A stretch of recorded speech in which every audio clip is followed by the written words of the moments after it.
Hola a todos, bienvenidos al curso de Química Orgánica para tercer año de Bachillerato Ciencias. Me presento, yo soy Química y Farmacéutica Clara Pacheco Obregón. Espero durante el transcurso de este curso de Química Orgánica vamos a tratar de que sea la química lo más fácil posible y aclarar cualquier duda que tengan. En todo caso, bienvenidos. Vamos a comenzar con el siguiente sumario. El primer bloque va a estar subdividido en bloque 1A y 1B por lo amplio de los temas que se van a tratar.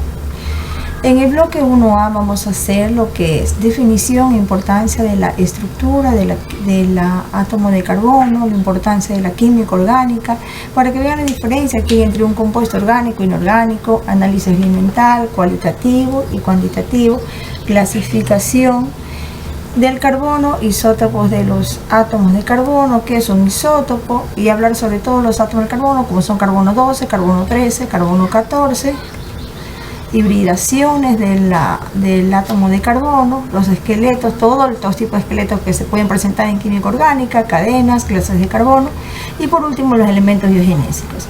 En el bloque, en cambio, 1B, ya vamos a entrar a desarrollar la primera familia, familia más sencilla de lo que es la química orgánica, la función de los hidrocarburos, toda la clasificación de los hidrocarburos, la estructura de Lewis para los alcanos, alquenos y alquinos, para que se vea la diferencia entre uno y otro de la serie estructurada de los hidrocarburos. Luego las propiedades físicas y químicas que tienen en común ellos, todos los hidrocarburos, todos los tipos de fórmulas, los alcanos, los métodos de obtención de ellos, nomenclaturas, radicales, ejercicios.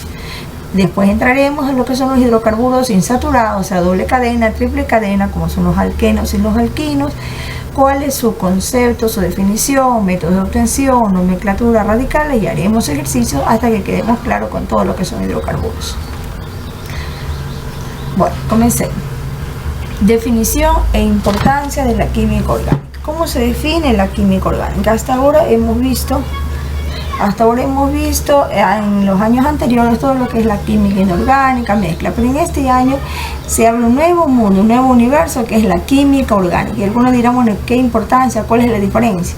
En sí, la química orgánica es la ciencia que estudia la estructura, propiedades, síntesis, reactividad de todos los compuestos que provengan ya sea de carbono e hidrógeno. En pequeñas cantidades lo vamos a encontrar que también tienen átomos de lo que son azufre y fósforo o calcio, silicio, pero en pequeñas cantidades. Por ejemplo, eso vamos a ver bastante cuando veamos lo que son la serie de aminoácidos o proteínas. Y la importancia vital que tiene esto es porque, a diferencia de la química inorgánica, que es un mundo limitado, la química orgánica es un mundo tan inmenso, tan infinito, porque aquí vamos a encontrar toda la serie de lo que son los, no solamente los naturales, de procedente de lo que son plantas o animales como orgánica como tal, sino también toda la química orgánica derivada o originada en laboratorio, o sea, el área sintética, todo lo que nos tenemos a nuestro alrededor. En la actualidad, la química orgánica da lugar a millones de productos dentro de los compuestos como tales orgánicos, pero aquí hay que destacar algo muy importante que siempre se debe recordar, que todo esto se debió al científico e investigador alemán Friedrich Wöhler, el cual también recibió como título el fundador de la química orgánica sintética, debido a que él en el año 1928 obtuvo por primera vez la síntesis de la urea a partir del isocianato de amonio o cianato de amonio. A partir del isocianato de amonio, mediante calor, por primera vez hizo lo que es la urea sintética, abriendo Wöhler a todo un mundo, porque como fue el primer investigador de que abre toda una área para los productos sintéticos, todos los demás, viendo que él podía hacer eso, empezaron el boom de todo lo que es la química orgánica sintética. De ahí que en la actualidad encontramos muchísimos productos artificiales o sintéticos, pero todo, por eso por eso se llama padre, fundador de la química orgánica, se llama Friedrich Wöhler, porque antes la urea se trabajaba o se originaba solamente a partir de productos orgánicos naturales. Entonces, de esta parte no debemos nunca olvidar, porque como pionero abre todo un mundo a una área sintética, y de ahí Tenemos, por ejemplo, a la vitamina C ya en forma sintética, tenemos lo que es grafeno, etcétera, etcétera. O sea, antes todo lo que era orgánica se creía que solamente venía a partir de las plantas o de los animales como tal, o no se podía hacer algo sintético. Pero también hay que recordar y recalcar que a veces se parte también de una necesidad. También vemos que en época de guerra, cuando hay una deficiencia para lo que es nitrógeno, para lo que es amoníaco, también abre el área sintética, ¿no es verdad? Es porque llega a un momento de que la urea es tan escasa, y la urea debemos recordar que es un abono imprescindible a nivel de lo que es agricultura, pero llega a ser tan cara y tan escasa que llega el investigador a buscar otra alternativa. Y dada esta necesidad es que vamos, que a partir del isocianato de amonio o cianato de amonio, o sea, no a partir de un producto natural, sino un producto químico, va a dar lugar por primera vez a lo que es la urea sintética. Ok, dicho lo cual, también tenemos que ver que a veces también nos confundimos porque hay muchas similitudes entre lo que son compuestos orgánicos y compuestos inorgánicos, pero hay que tener claro las siguientes diferencias para no confundirnos. Compuesto inorgánico. Compuesto inorgánico, dice primero, son electrolitos y conducen corriente eléctrica. Por ejemplo, cuando vemos los cables, ¿qué es lo que vemos ahí? Vemos el ion cobre, podemos ver el hierro, todos estos son conductores de corriente eléctrica. A diferencia de los compuestos orgánicos, no son electrolitos. O sea, electrolitos significa que conducen corriente eléctrica, no son electrolitos. Los compuestos orgánicos, por ejemplo, tenemos el carbón. Usted puede poner un carbón realmente es un aislante, no va a cogerle nunca una corriente eléctrica. También otra característica de los compuestos inorgánicos es que son solubles en el agua. Por ejemplo, usted puede coger cualquier compuesto inorgánico y va a ver que es muy fácil que se disuelve en el agua. En cambio, los orgánicos son insolubles en el agua, excepto el azúcar o la sacarosa, que es relativamente soluble en el agua, porque incluso si usted tiene grandes cantidades de azúcar, va a tener que calentar esa agua para poder asimilar y hacer una mezcla homogénea, porque si no, simplemente si es una agua helada o tiene demasiado azúcar o demasiado sacarosa, se le va a hacer muy difícil que esta se vuelva homogénea. Otra diferencia entre compuesto inorgánico, tenemos que los inorgánicos son solubles en disolventes inorgánicos. O sea, esa es una máxima que siempre como estudiante debemos recordar. O sea, todos los compuestos o solutos orgánicos se disuelven en solventes orgánicos y todos los inorgánicos se disuelven en solventes inorgánicos. Es una máxima química, o sea, algo que no debemos olvidar. Por ejemplo, si yo tengo un soluto que es inorgánico, busque disolverlo siempre en un solvente inorgánico, porque eso lo va a hacer. Pero en cambio, si tenemos una muestra que sea orgánica, esa muestra orgánica solamente lo va a disolver con un solvente orgánico. Por ejemplo, hagamos cuenta que nosotros tenemos, por decirle, un esmalte, tenemos pintado las uñas, lo que sea. Si usted así se tira hidróxido de sodio o cualquier solvente orgánico, se va a hacer muy difícil sacarlo. Pero en cambio, como la acetona es un compuesto orgánico, si usted lo pone un disolvente, o sea, el esmalte con un disolvente que es una acetona, usted fácilmente se saca el esmalte. Entonces, recordemos siempre la máxima química, ¿no verdad? Compuestos orgánicos se disuelven en solventes orgánicos, y compuestos inorgánicos siempre se van a disolver en solventes inorgánicos.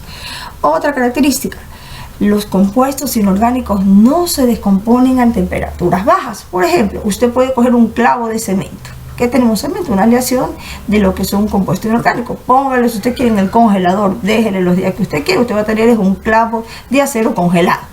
Pero en cambio, si usted pone un compuesto orgánico a temperaturas bajas, por ejemplo, si usted pone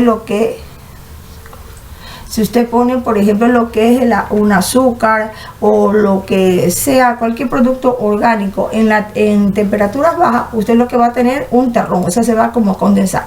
También los compuestos inorgánicos son reacciones instantáneas y sencillas, eso es sumamente fácil. Por ejemplo, que te digo, ácido clorhídrico o formación de hidróxido de sodio, es una formación muy rápida, pero en cambio un compuesto orgánico, esa reacción es sumamente lentas y complejas. Eso lo vamos a ver con mayor claridad mucho más adelante. También otra diferencia es que cuando arden no desprenden gas carbónico, excepto los de carbonato de calcio y otros metales. ¿Y por qué carbonato de calcio? Porque en la fórmula del carbonato de calcio tenemos carbono. Por esa razón es que esto va a desprender gas carbónico. Y todos los compuestos orgánicos, todo compuesto orgánico, incluso... En cambio, las reacciones de los compuestos orgánicos son reacciones no iónicas, son muy lentas y complejas. Por ejemplo, para una formación que te digo de una mezcla de sacarosa, o también podemos decir en las propias reacciones no iónicas de nuestro organismo. Por ejemplo, una reacción de nuestro organismo, recordemos que somos compuestos orgánicos, en una reacción de digestión. Para hacer una digestión nosotros tenemos que hacer una reacción totalmente enzimática, son lentas, complejas, hasta de respiración, todo es bioquímica orgánica. Entonces vemos que no es tan rápido, no es tan sencillo, sino que es todo un proceso que demanda reacciones muy lentas, muy complejas, que tienen ya relación con enzimas para que se puedan acelerar en ciertos procesos, ¿no? Entonces siempre recordemos, por ejemplo, cuando nos decimos una reacción de un compuesto orgánico, pensemos en nuestro propio organismo, o sea, una reacción de digestión, una reacción de respiración, una reacción de intestinal o lo que ustedes quieren. Entonces esas son reacciones de que no, que ahorita como y enseguida ya está. Entonces son reacciones que se toman su tiempo, así mismo son reacciones complejas.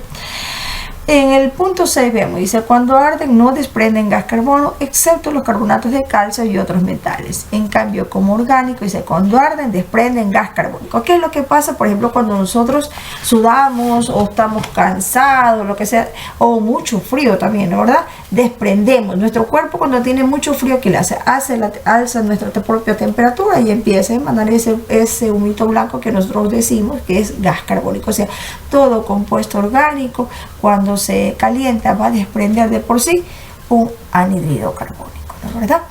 En cambio, en los compuestos inorgánicos usted puede prender, que pongo el mismo ejemplo del clavo de cemento, caliéntalo y no va a desprender nunca, hay un anhídrido carbónico. Pero en cambio hay ciertos compuestos, por ejemplo carbonato de calcio. ¿Por qué se pone esto como un compuesto inorgánico? Por el calcio. Pero ¿por qué bota gas carbónico? Porque es un carbonato y el carbonato tenemos el elemento carbono. En el último punto tenemos, dice, los átomos se unen por medio de enlaces electrovalentes o iónicos. Recordemos cuando estudiábamos química inorgánica, cuando hacíamos los balances de redox cuando hacíamos los balances de electrones, ¿no? ¿Verdad? Siempre hablábamos de electrones y decíamos positivos, negativos, esos se llaman enlaces iónicos, ¿no? ¿Verdad? Que son tan simples cuando usted, por ejemplo, hace una equivalencia en una fórmula, simplemente equiparando positivos con negativos. En cambio, en los compuestos orgánicos vamos a ver completamente, son diferentes el equilibrio de fórmulas, y los átomos se unen por enlaces covalentes, o sea, son dadores y receptores. En todo caso, eso lo vamos a ver mucho más adelante cuando veamos estructuras. Bueno, vamos a ver nuestro siguiente punto antes de empezar ya desplayando con lo que son química orgánica, lo que son el análisis elemental cualitativo y cuantitativo. Para esto de aquí tenemos que tener clarísimos ciertos conceptos, o sea, qué cosa es un análisis, qué cosa es una síntesis. Piensen, análisis es una descomposición de un cuerpo de sus partes constituidas o sustancias menos complejas.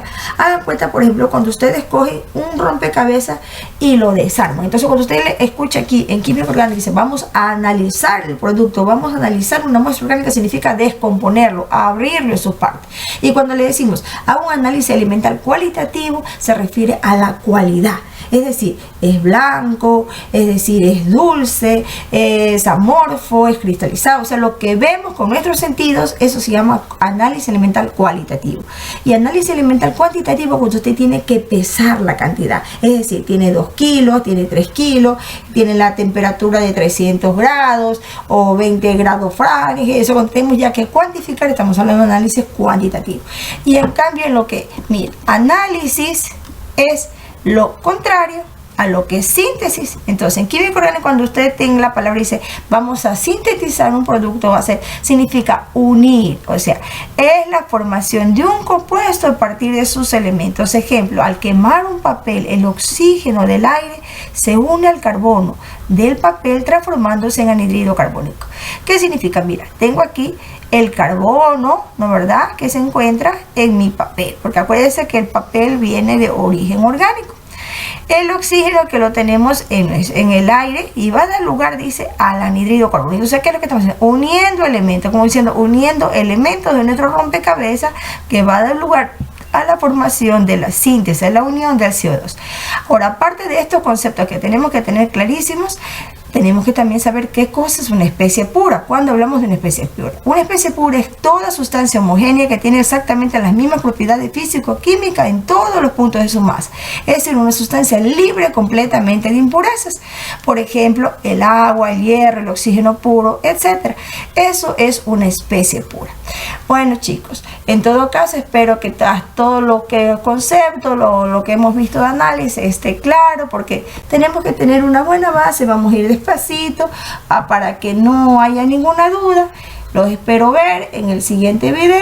En todo caso, déjenme sus comentarios y no se olviden de darme clic en el dedito en caso que les haya gustado lo que hemos hecho. Ok, nos vemos.